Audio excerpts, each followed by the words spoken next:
Incremental greetings. Here today I have one quick tip for you if you're using the image occlusion editor add-on for Supermemo.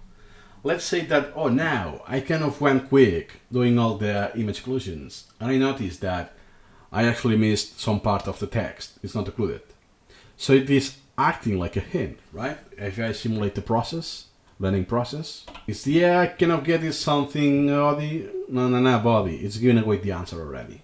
So what you can do is, if you're using the default key bindings, it's Ctrl Windows E for edit.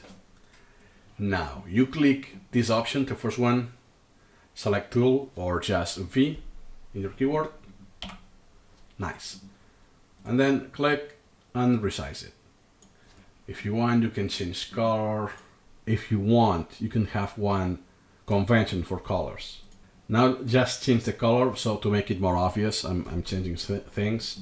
And click on Save and Exit or Ctrl S. Now, if we simulate the repetition, Shift Alt L.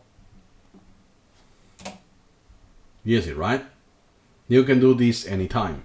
Why? Because there are actually two images, and the image we are changing is the other one. That is, yeah, look at that. It's just a PNG, everything transparent, but that. So if I right click, links, that's the only image we're changing. The image of the anatomy or whatever is still untouched.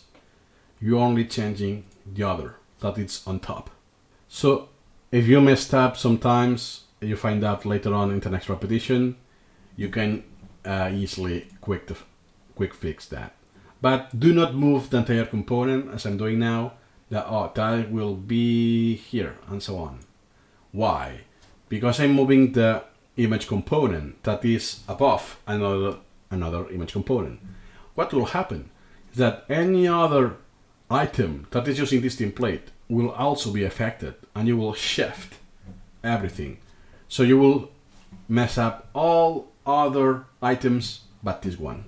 So don't do that ever, don't move this. Always Ctrl Windows E and then select that and move it around.